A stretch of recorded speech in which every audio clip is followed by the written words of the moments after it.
সূর্যের প্রকাশ অন্ধকারকে দূর করে দেওয়া সেই মহানায়ক। এই সূর্যের প্রকাশ যখন পৃথিবীতে এসে পৌঁছয় কি হয়?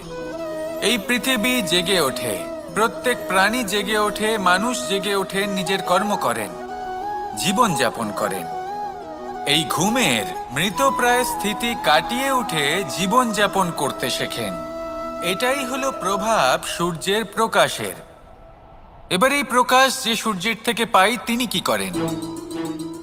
তিনি নিজেকে জ্বালান আমাদের জীবন প্রদান করার জন্য। প্রত্যেকটা মুহূর্ত তিনি তাপ সহ্য করেন আমরা যাতে সেই প্রকাশ লাভ করি।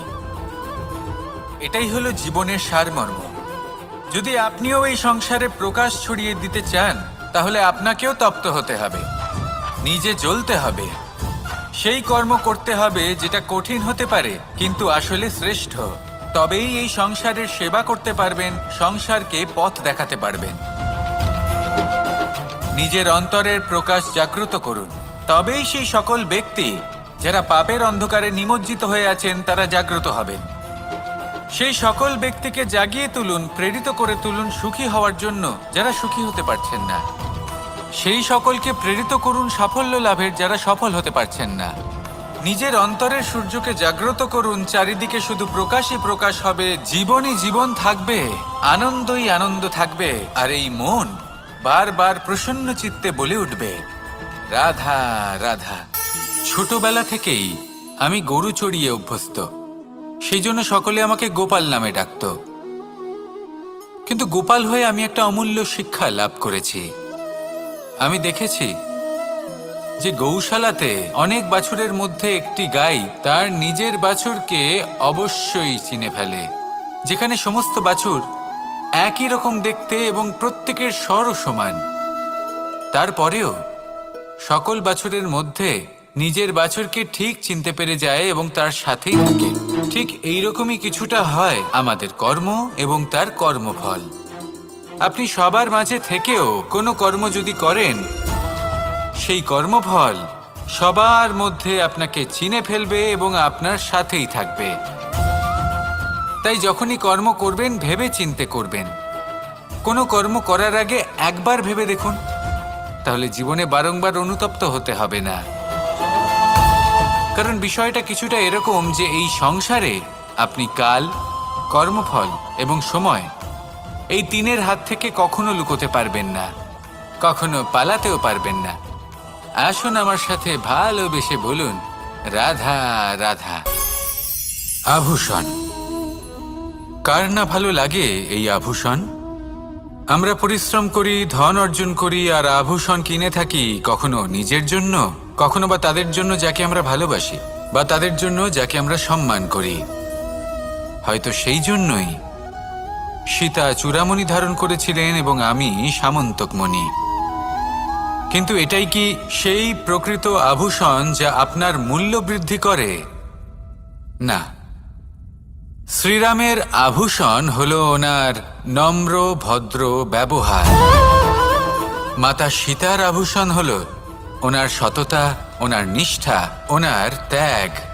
অর্জুনের আভূষণ ছিল ওনার একাগ্রতা। রাধার আভূষণ ওনার প্রেম। এই আভূষণ কোথাও নেই, আপনার মনে আছে। যদি আপনার মনে মিষ্টতা থাকে, তা শান্ত হয়, তাতে সততা থাকে, নিষ্ঠা থাকে এবং প্রেম থাকে, তাহলে আপনার অন্য আর কোনো আভূষণের কোনো প্রয়োজন নেই। আপনি যতই ভিড়ের মাঝে থাকুন আপনার ঔজ্জ্বল্য চোখে পড়বে। আসুন আর আমার সাথে ভালোবেসে বলুন রাধা রাধা। প্রেমের পরিভাষা আসলে কি? ভিন্ন ভিন্ন ধরনের ব্যক্তি, ভিন্ন ভিন্ন ধরনের প্রেমী, আলোচক বিভিন্ন ধরনের পরিভাষা প্রদান করেন এই প্রেম নিয়ে। কিন্তু প্রত্যেকের মনেই কখনো কখনো এই প্রশ্ন এসেছে, এই ভালোবাসা আসলে কি? নিজের প্রিয়তমকে জয় করাই কি প্রেম? চার হাত এক হয়ে যাবার নামই কি প্রেম? নিজের আবেগ ব্যক্ত করাই কি ভালোবাসা? না। প্রেমের অর্থ কাউকে লাভ করা নয়, বরং তার মাঝে বিলীন হয়ে যাওয়া। যদি কারোর হাত ধরে থাকি তাহলে আজীবন তার সাথে পথ চলা হলো প্রেম। প্রেম শুধুমাত্র সেটা নয় যা প্রেমী আর প্রেমিকার কেশ দামে মালা বেঁধে দেয়। মাতা পিতার জন্য দিনরাত পরিশ্রম করা, নিজের পরিবারের জন্য দিনরাত পরিশ্রম করা, সেটাও প্রেম।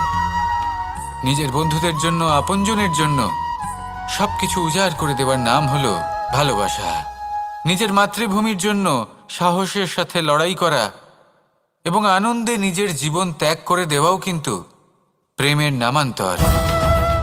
সেই জন্য যারা বুদ্ধিমান ব্যক্তি তারা কখনো প্রেমের পরিভাষা খুঁজতে চান না, কারণ তারা জানেন যে এই প্রেম কতটা বিশাল। তারা জানেন যে এই প্রেম হলো এক বিশাল সাগর যাকে নিজের মুঠোয় ধরে রাখা যায় না। সেই জন্য এই প্রেমের সাগরে ডুবে যান এবং সকলকে ভালোবাসতে শিখুন। যদি সবাইকে ভালোবাসতে পারেন তাহলে তাদেরও কল্যাণ হবে যারা আপনাকে ভালোবাসে, তাদেরও কল্যাণ হবে যাদেরকে আপনি ভালোবাসেন, আর আপনারও কল্যাণ হবে। আর তখন এই মন ভালোবেসে বলবে, রাধা রাধা।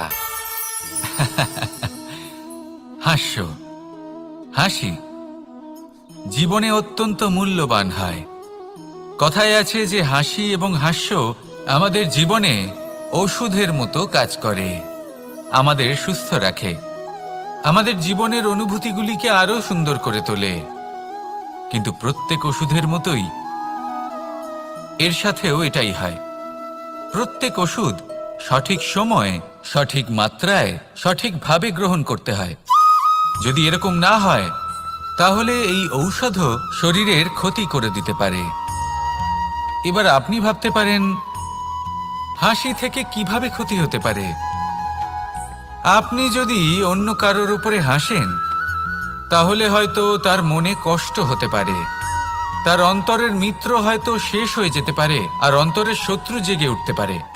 কিন্তু এটাই যদি আমরা সকলকে সাথে এনে সকলের সাথে হাসি, তাহলে হয়তো আমাদের অন্তরের এই হৃদয়ের ভেতরে লুকিয়ে থাকা যে শত্রু তা শেষ হয়ে যেতে পারে, আর অন্তরের বন্ধুসত্তা প্রকাশিত হতে পারে।